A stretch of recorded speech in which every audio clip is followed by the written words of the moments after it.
Le Seigneur soit avec vous. Proclamation de l'Évangile, bonne nouvelle de Jésus-Christ selon saint Luc. Gloire à toi, Seigneur. En ces jours-là, parut un édit de l'empereur Auguste ordonnant de recenser toute la terre. Ce premier recensement eut lieu lorsque Quirinius était gouverneur de Syrie, et chacun allait se faire inscrire dans sa ville d'origine. Joseph, lui aussi, quitta la ville de Nazareth en Galilée pour monter en Judée à la ville de David, appelée Bethléem, car il était de la maison et de la descendance de David. Il venait se faire inscrire avec Marie, son épouse, qui était enceinte.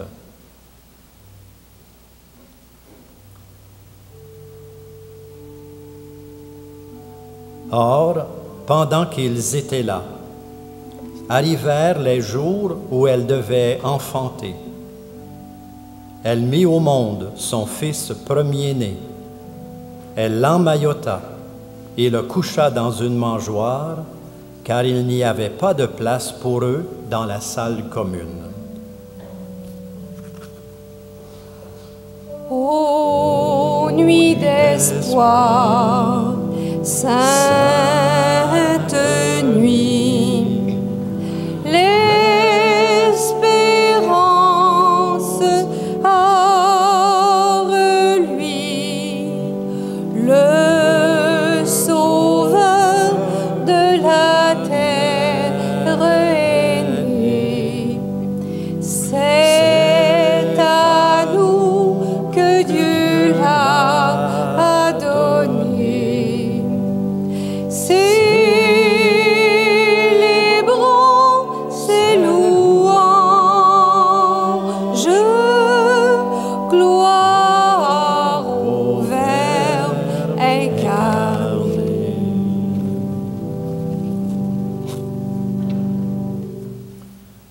Dans les environs se trouvaient des bergers qui passaient la nuit dans les champs pour garder leurs troupeaux. L'ange du Seigneur s'approcha, et la gloire du Seigneur les enveloppa de sa lumière. Ils furent saisis d'une grande crainte, mais l'ange leur dit: « Ne craignez pas, car voici que je viens vous annoncer une bonne nouvelle, une grande joie pour tout le peuple. Aujourd'hui vous est né un Sauveur dans la ville de David. Il est le Messie, le Seigneur.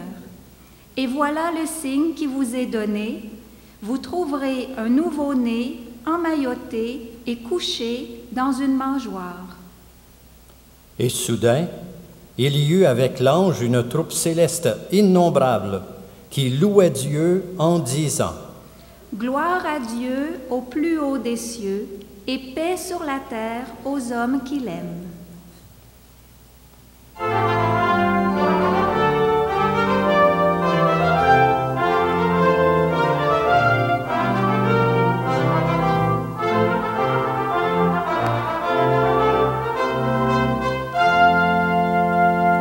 Les anges dans nos campagnes ont entonné l'hymne des cieux, et l'écho de nos montagnes redit ce chant mélodieux.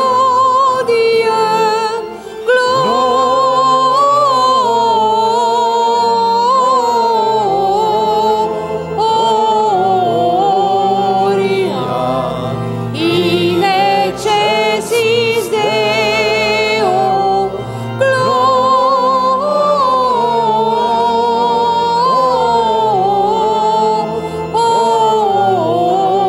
Gloria in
Et quand les anges les eurent quittés pour le ciel, les bergers se disaient entre eux, « Allons jusqu'à Bethléem pour voir ce qui est arrivé et que le Seigneur nous a fait connaître. » Ils y allèrent en hâte et trouvèrent Marie, Joseph, le nouveau-né couché dans la mangeoire. Faisons comme les bergers et partons vers la crèche en chantant « Sa berger » au numéro 7, les couplets 1 et 2.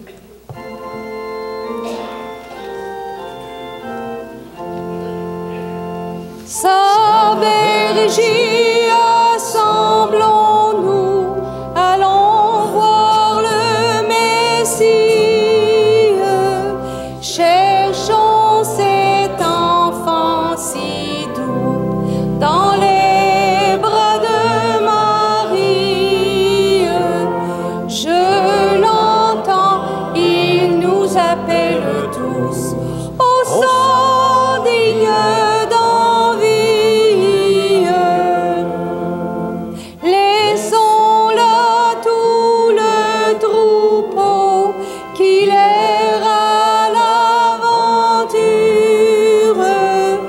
que sans nous sur ce coteau, il cherche sa pâture. Allons voir dans ce petit berceau l'auteur de la nature.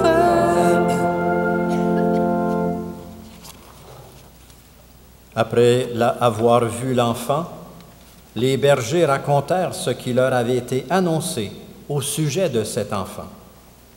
Et tout le monde s'étonnait de ce que racontaient les bergers. Marie, cependant, retenait tous ces événements et les méditait dans son cœur. Acclamons cette parole de Dieu.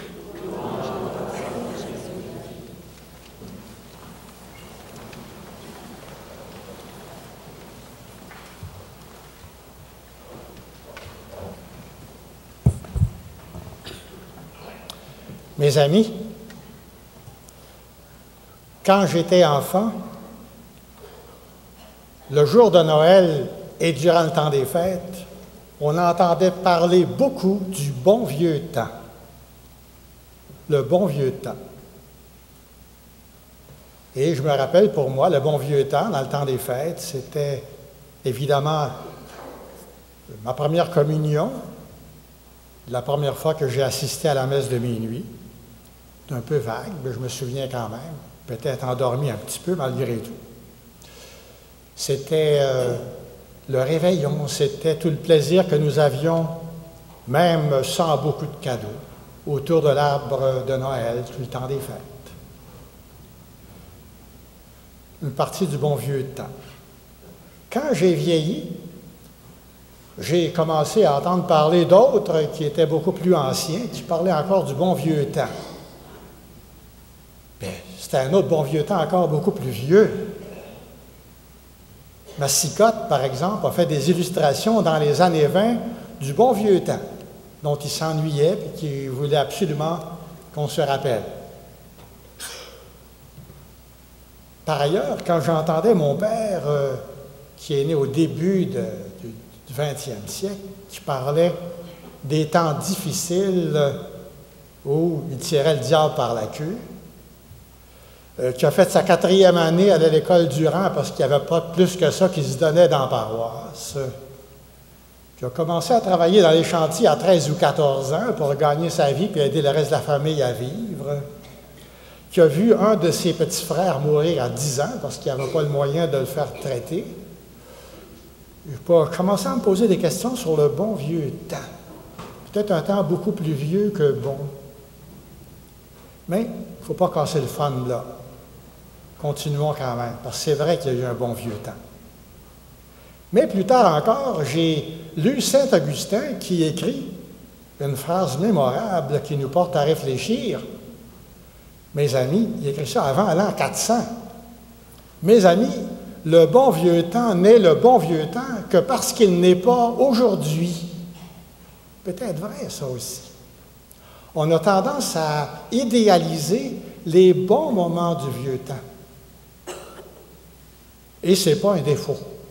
La fête de Noël nous dit que c'est même bon. C'est même bon. C'est même bon.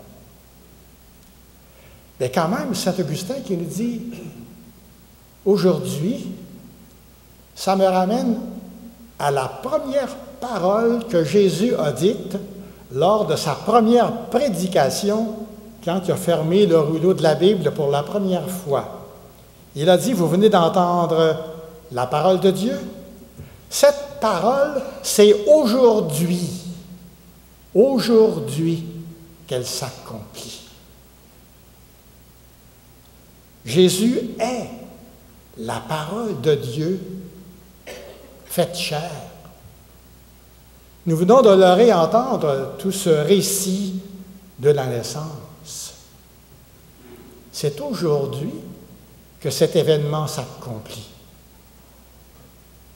Oui, Noël, ça peut être une fête de nostalgie, mais ça doit surtout être une fête de cette nouvelle énergie que nous donne la foi, l'espérance, l'amour, la promesse de paix qui nous viennent avec Jésus.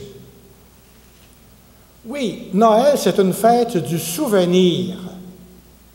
Jésus, notre Sauveur, s'est fait l'un de nous. Mais c'est aussi une fête du devenir. Jésus, notre Sauveur, aujourd'hui se fait encore l'un de nous et il nous invite à devenir plus en vivant sa parole, en vivant son message, en adoptant son évangile comme notre règle de vie. C'est bon de se rappeler du passé, oui. Noël, ça me rappelle, et on a tous passé par là, que j'ai déjà été long de même. Peut-être plus court, là, je ne sais pas. J'ai déjà été, vous avez déjà été long de même. On a déjà été enfant, on a déjà été petit. Et qu'est-ce que portait cet enfant? Il portait l'espoir. Il portait l'espérance de ceux qui avaient précédé. Il portait un devenir pour être, selon peut-être ce que d'autres espéraient de lui, et peu à peu, en grandissant, à devenir son propre rêve, ce qu'il voulait devenir. Enfant, nous portions une promesse. Nous étions bourrés de talent, d'espoir, capacité de devenir, capacité de nous développer.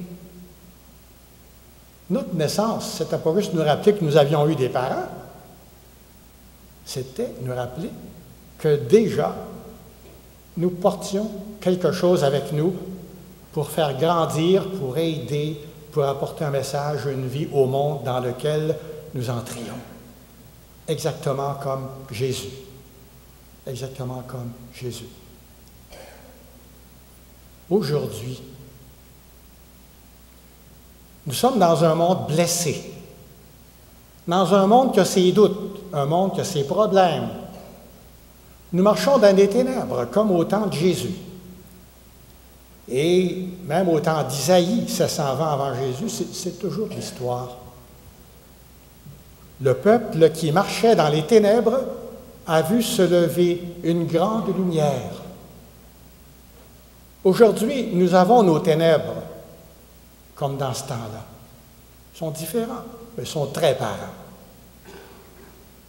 Nous avons nos inquiétudes, nous avons nos lumières, nous avons nos désespoirs que nous portons avec nos espoirs.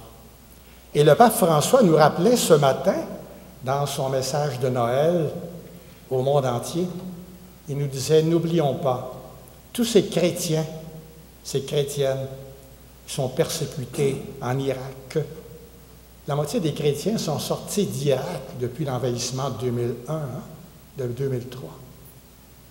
La moitié sont partis, c'est plus vivable. En Syrie, les chrétiens sont persécutés. Des enfants sont massacrés. Pensons au Pakistan il y a à peine 2 semaines. Ça fait partie de notre réalité. Notre monde est blessé. Et je pense à ce petit garçon de 8 ans qui lutte pour sa vie dans l'hôpital alors que son père, sa mère, son frère, sa sœur sont morts dans un incendie, tout près de chez nous, là, il y a quelques jours. Et pourtant, comme l'enfant qui arrive dans un monde blessé, l'espérance que Jésus nous apporte nous dit de conserver l'espoir parce que nous avons un avenir. Et pour avoir cet avenir, il faut retrouver cet enfant en nous. Quand je suis venu au monde, j'avais mes espoirs, j'avais mes promesses d'avenir, j'avais mes capacités. Elles sont toujours là et j'ai à les développer. Ne craignez pas, dit l'ange au berger dans la parole aujourd'hui. Ne craignez pas, je vous annonce une bonne nouvelle. Je vous annonce une grande joie pour tout le peuple. À travers les larmes, il y a toujours espoir d'avoir une grande joie, un grand espoir. La lumière, lui, dans les ténèbres, le monde qui marchait dans les ténèbres a vu se lever une grande lumière. Beaucoup plus que nous le pensons, nous qui sommes présents aujourd'hui, ici, à midi, un jour de semaine, le 25 décembre, nous sommes une lumière. Nous sommes des témoins pour ceux même qui fêtent Noël sans plus savoir ce que c'est. Soyons cette lumière tout simplement parce que nous sommes, parce que nous faisons, pas plus. C'est déjà énorme. La lumière brille dans les ténèbres et les ténèbres ne l'ont pas arrêtée. Comme nous sommes petits pécheurs faibles que nous nous trouvons, cette lumière passe à travers nous beaucoup plus que nous le pensons. Si nous acceptons aujourd'hui d'être comme l'enfant Jésus de la crèche, comme nous avons déjà été quand nous étions petits, avoir les mains tendues pour tout recevoir, tout accueillir, plein de confiance, pauvres, démunis, c'est ce que nous sommes en réalité. Mais c'est l'amour, c'est la puissance, c'est l'espoir de Dieu qui nous est donné. Pour être aussi comme l'enfant Jésus de la crèche, avoir les mains tendues pour donner. Voici, gratuitement, comme je suis, par amour, comme Jésus est venu par amour, offrir la lumière dans les ténèbres, offrir l'amour dans un monde où la guerre est trop présente, offrir le partage, offrir la paix dans un monde qui en a tellement besoin, comme toujours. C'est ça, Noël. Oui, c'est une fête du souvenir, c'est une fête du devenir aussi, c'est une fête des deux. Comme la Vierge Marie, dernière parole de l'Évangile que nous venons d'entendre, conservait et méditait dans son cœur. Savoir retrouver dans notre vie les signes, les traces de la présence et de l'action amoureuse de Dieu pour nous et pour le monde. Accueillir tout cela pour être capable de dire avec toute notre foi aujourd'hui, c'est vrai, c'est ce que je crois et c'est ce que je suis prêt, c'est ce que je suis prête à partager. Sans aucune prétention, comme un enfant, en toute simplicité, tout simplement. Quand nous souhaitons joyeux Noël aujourd'hui, que ce soit cette réalité que nous souhaitons. Joyeux Noël, ce n'est pas la fête d'un christianisme passé. On ne souhaite pas joyeux à un mort, à quelque chose qui est enterré. Joyeux Noël, ça veut dire tout un devenir devant nous, qu'il soit joyeux, qu'il soit heureux.